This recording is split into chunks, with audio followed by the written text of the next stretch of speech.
Sunday the 13th of September 2009. It's about 7 o'clock and we're here at Felix Road to have a look at the very first times of the time signs that was created by Live in Easton, the community group which since 1995 has been trying to focus on the positive elements of this area in terms of its culture, its diversity and so on, and to promote Easton as a very much an up and coming area for everybody. Now we're looking at here a plaque, one of the largest of the time signs, which was created on our behalf by Steve Joyce, the sculptor. It was put up here on June the 8th 1998, and we're looking at a plaque which commemorates the use of this site here, which was once the former Easton colliery pit. If you look at the plaque, it's divided into three elements. There are two panels, left and right, which incorporate designs by local school children, and in the centre we have a text panel with the legend above, Easton Time Signs Trail, and the colliery wheel in the centre. Now, in order to get this plaque created, we contacted 9 schools in 1996, and as a result 4 sent in designs, 3 of which we used for this plaque. This one on the left was designed by a school child from Whitfield Comprehensive School, a 15-year-old if I remember right, my old school, and it shows the pit from underground with a view of it from the top. It shows a detonation of how coal was removed prior to its excavation by a coal miner. They sometimes use explosives in order to bring down rock which have within it coal bearing measures. Now these show pit props, and this shows a pit pony, one of many who spent their entire lives down these pits. It's quite sad really, because not much is known about them. There are photographs. There was a pub around the corner there called the Pit Pony, which was demolished 2 years ago.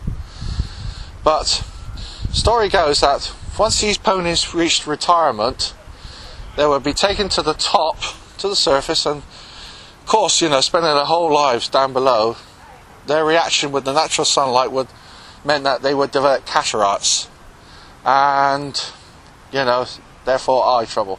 So it's quite sad. This panel here is a combination of 2 designs supplied by Bannerman Road School and Whitehall Primary School. And we loved the designs so much that we thought we would combine them. All the colours have been reproduced as was supplied. So you can imagine 7 to 11-year-olds and a 15-year-old supplying these designs, supplying their own interpretation along with help from others of how these could have been depicted. And 10 years later, these children are adults now. They have families of their own. You can imagine 20, 30 years from now, they'll be grandparents.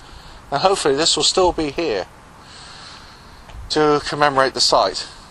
The legend says that this plaque was erected in February 1998 to celebrate the 25th anniversary of Felix Road Adventure Playground, which was established for the children of Easton in Bristol. The site was once the north coal yard of the former Easton colliery, which stood here from 1824 to 1912, and was later used as stone yard for Cowlins Limited from 1913 to 1963. And then we have, for more information about the site's history, please contact Live in Easton. Plaque funded by Easton Renewal Project, which existed from 1991 to 2001, itself a historical event, and Bristol City Council. So this plaque, it's about 1 metre across, or slightly over, is cold cast and was made in Newcastle. It's the only cold cast plaque we had, and being the first, it wasn't the first to be put up, because the first one to be put up was for Hemmings Waste a month before, on VE Day 1998, which was May the 8th. But nevertheless, it's one of our largest plaques and one we're very proud of. I remember this playground when it opened, because I played here as a child as well. And it's fascinating to know that we have a site with its layout as part of a larger street layout which has existed for 200 years. So if you look on the street maps, you'll see a distinctive street pattern in this part of Easton which goes back some 200 years and is part of Easton's earliest origins. Thank you very much.